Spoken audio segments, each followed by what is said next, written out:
Good afternoon and welcome to the Chamber Talk Show, where, of course, we talk all things mental health. I am Dr. Tamika Manning, And I am Dr. April Givens. and today we're joined by Miss Brianna Nijay, who is an author, poet, and we're going to, of course, let her talk about why she's here. Very important topic today. Stay tuned.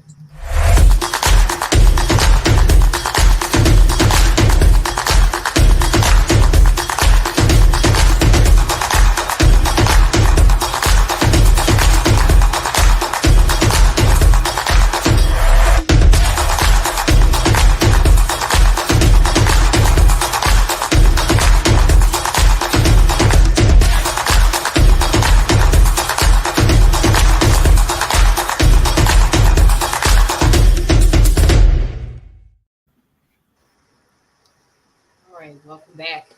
All right, today we're going to actually talk about a very serious subject.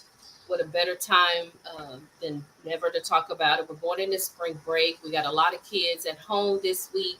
I'm an educator, Dr. April. She's a therapist and a psychotherapist. And of course, we have an author here today, just here to talk about, teen suicide and teen suicide prevention, and you being an advocate. Just kind of talk to us and tell us a little bit about your background. So I started teaching youth. Well, excuse my voice, I'm kind of congested now. But I started teaching youth very young. Something I really wanted to get into. I don't even know why. It was just something that was in me. And so when I was 16, I started teaching at my church. But before that, I forgot what it's called, where you have to get a certain amount of community service hours when you're in high school. And I knew I wanted my community service hours to be dedicated to helping at-risk youth. I wanted to get into the foster care system, actually, at that time. But I couldn't. There wasn't any opportunity. So I ended up kind of helping out a different organization that helped out refugees. So that was cool, because I'm from Maryland, PG County to be exact, so it was in D.C. And so from there, just teaching youth at my church, and then I began to actually do more mentorship through different programs. And one of my most favorite, and the one that was dearest to my heart, is CASA, Court Appointed Special Advocates, because like I said, from the beginning, I wanted to get in the foster care system. And because I always had an issue with it, just hearing other people's stories, of the rejection, of the overlooking of the foster care, the over medicating sometimes other foster care people, and also the abuse, sexual, mental, verbal. And so I wanted to learn more about it, because I believe like you can have an issue from a distance, but when you actually get in, you get to learn more about how things is actually operating. And it was a very eye-opener for me to see, like from the DSS point of view, overworked, too many cases to actually focus on a case. And so I didn't see that before. And I'm like, so I get, the importance of having a advocate for foster youth that's dedicated to that youth or to those siblings to help them, know what their rights are. If the judge, call upon them to speak on their behalf. So those are the things I got into very early on. And now, since I moved to Dallas, it's just, like I said, this is my calling. So I've been here less than a year, and I've already been a part of a different mentor program of a high school in Richardson. And, just teaching youth and helping youth the best I can, and wherever I'm needed. Right. So how did you get involved with teens? I guess let's talk about more about your book when it's talking about the suicides, like teen suicide. Like, why did you write the book, and where did the idea come from? Or have you worked with a lot of teens who have committed suicide? It came from my own personal story. So from the age of 5, I didn't know anything about a suicide, but I knew I didn't want to be on earth anymore. And those thoughts was just there. And so from the age of 5, I would have those thoughts. From about the age of 9, 10, I began to attempt. And so, but then while I'm in middle school and high school, I had female friends who at the time both, confided in me for some reason that they were molested by their uncle. And so, and then they was also struggling with suicidal ideation because of it. Also trying to tell their mom and, not believing them. And so from my own personal story, and then from the friends that I had throughout my many years, and knowing what their story were, and how there was an internal cry while we're in school that a lot of teachers didn't see, that their own family members didn't see, right? And like I made honor roll my entire educational career, right? But you would not know that I go home and I would abuse things like Aleve PMs or Advil PMs, whatever the case may be, or whatever I can, get my hand on at the time that was available to me. Or I started drinking at a very young age to try to cope with what I was dealing with. And so when I wrote the book that has to do with suicide, specifically it's Breathe, which is being republished out and it's not available just yet. It was from my own story. Wow. And of course incorporate other stories from my childhood, but it's just like I don't think people realize how suicide starts as a thought. And it's a thought that you just can't seem to get rid of. And like for me at night it got worse.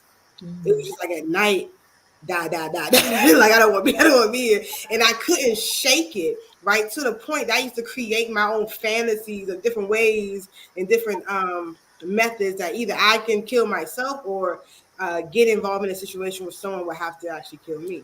And so that's how I began to write. I've never heard a story like that before. So chemically, and just talking from a therapist standpoint, what is it that causes someone's brain to do something like that? Because I'm looking here, it says suicide is the leading cause of death among people aged 15 to 24. And now 10 years before, it wasn't as bad as it is today. I want to have those questions answered. I mean, how do we look at it from a chemical standpoint? Well, it just all depends. I mean, it's a chemical imbalance. There's a lot of different things. It can be low serotonin levels, like all of these things that can cause your brain to just go haywire. So especially when you start to have those intrusive thoughts like that, medication is something that will definitely help, as well as therapy, to be able to understand where are those thought patterns coming from and what actually triggers those thoughts in you. What has happened in your life to where you feel like that this is my exit. I don't want to be here anymore. Wow. Okay. So I work with teenagers. I'm a high school assistant principal, and I see the highs and I see the lows, and I see kids that are medicated. I see kids that probably need to be medicated. But you talked about it a little bit earlier, Brianna, how some of the kids, even in the foster care system, are medicated too much. They're over medicated. Speak to that, because you said that was one of your concerns. So it was a big issue. So when I got on this particular case, it was with a 17-year-old Black male. I went to his IEP meeting, and I'm not going to imply that a white person don't know Black culture, but I just want to give you pretty much the scene. I went to his IEP meeting. There was nothing but white people at his IEP meeting. The Black youth is speaking. To me, he's speaking. To them, it's aggression. And I'm like, maybe this is a cultural difference. And so one of the things, my supervisor was a Black lady, she said, one of the things I want you to do is try to convince him, and also talk to his foster dad, hey, you should maybe go back on your medication. And to me, I don't know to do yet to even try to convince him of that. So anyway, and also at the IEP meeting, they also suggested, hey, maybe you should think about your, taking your anger meds, your behavioral medication. Long story short, when I went to go meet with him and his foster dad at their home, the foster dad said he acts better when he's not on the meds. He tells me that the kid, the teen, he said, I don't like how I feel when I'm on the meds. And so I go back and I tell my supervisor, hey, who am I to tell this kid, you need to take your medication? He has a therapist.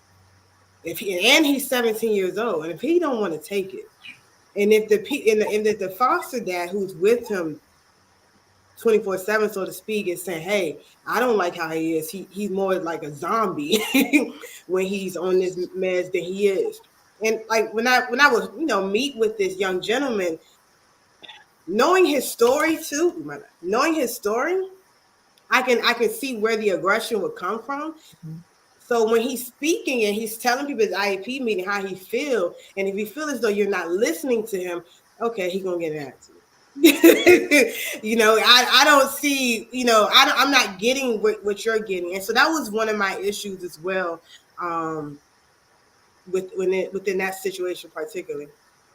So let's speak to it. Let's have a shift here because you talk about a part of your bio. You talk about how you work with teens and you tell them to change their mindset. That's what we're all about. Even when Dr. April talked about serotonin levels, and of course, I always tout, working out or being healthy or moving and, eating healthier, having a better diet. But talk to me about what do you do with them and how do you coach them into changing their mindset, into it maybe being a shift there? So number one thing I like to do is first try to get to know the youth. I want to know their personality, right, before I just start trying to tell you what to do. So we can build that bridge of communication that's healthy and there's trustworthiness. Because one of the things I've learned with dealing with people generally, but especially with youth, is that if I don't know you like that, don't think you finna just you Right. finna just tell me anything, right? And so that's one of the things that I do. And I'm gonna give you a case. I had a mentor that was not mentor, mentee that was 10 years old. Going back to the medication piece, she counted off to me 10 different medications. And about 5 of them was for headaches. And 2 or 3 for behaviors. And she was 10 years old. And I had an issue with that too, from a parent situation, an ethical situation. Why you need all this medication? Nevertheless, she didn't like her father. And then there was an identity issue because she was mixed. And then she lived with her white mom. And but the attitude she gave her mom and the anger and aggression wasn't something that she ever gave me, right? So early on, I like to establish, this is what I would like to do. This is who I am, and I want to get to know you. And so what I tell them to do is, what you have to be able to be willing to write down like a goal. What you want your mind to be. You want peace? It ain't gonna just happen overnight. You want happiness? You want joy? Do you like this attitude that you give? Do you know why you have these attitudes? And we'll have these type of conversations, right? And I want them to be able to get it out because a lot of youth don't feel as though they're listened to, right? And so for me to take the back seat is another like method, I guess. Is just listen to them, and then we can start working on minor things, I right? love it. I love it. Socially, there's so much out here competitiveness when we're talking about social media. I was thinking maybe that's another reason why more teens commit suicide. You have all these supermodels, you have all these IG models, and then kids are able to see that. So, does that play a role? Do you counsel people sometimes, Dr. A, that have identity issues? Well, yeah, I mean they do, but I think it's more or less not so much social media. Social media, yes, is a component. It does play a role, but it also their environment Mm. plays a huge role. It depends on where the child is growing up because I tell people all the time, it's important to be supportive of kids because if you're 9, 10, or 11 or 12 years old and you're growing up in a toxic environment where you see your mom getting abused or dad's drinking all the time, these kids have nowhere to go. Sometimes they don't have a grandparent or an auntie or a cousin where they can go over their house and spend the night. And so that's all you have. And so you're stuck. You're stuck because those are your parents and you don't have a choice. And so kids go within, they go within and they try to figure out something, but they are just really, depressed, anxious, all these different things because of what they see in their environment and they don't have a choice. They don't have a way out. Wow, that's a Mm. really good way to put it. I know as we move to a close, we're all authors. We all have books out. What really pushed you, Brianna, to actually write the book that you wrote? I needed a way to really share with people what's going on, right? Whether I was in high school, I was in college, it was the same thing. And Dr. Given, you just spoke about it, being stuck.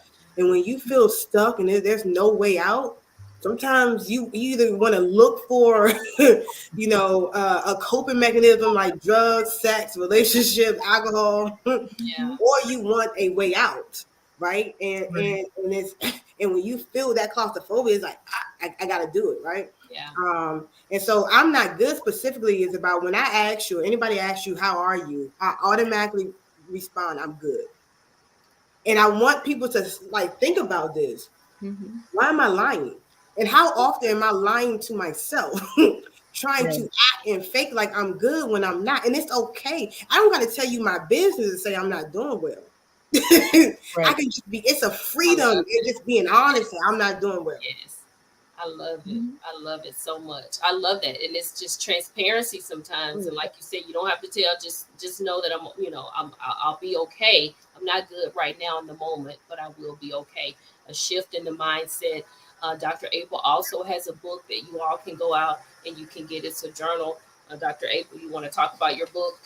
Well, it's a self-help journal. It's called Strategies and Tips to Improve Your Overall Well-Being. And so it gives you an opportunity to free write, but it also has tips and tools, men's health, women's health, affirmations. It has tips for moms, tips for dads, like all of these different things in their anger management techniques, different things that you can learn about yourself. And in the process of learning, you can free write and use that space just to write your thoughts and your feelings and your emotions.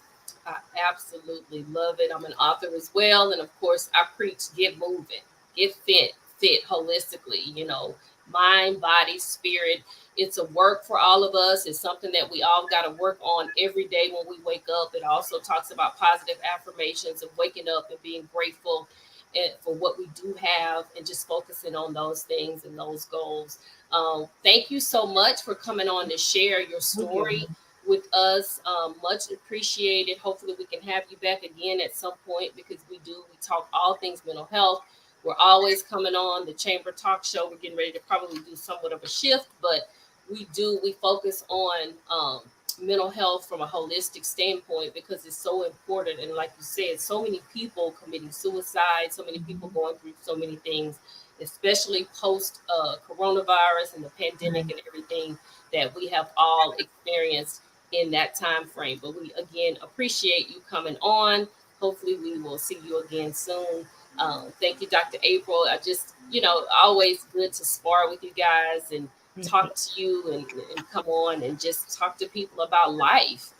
And I think people really appreciate it, and we definitely appreciate you joining us as well.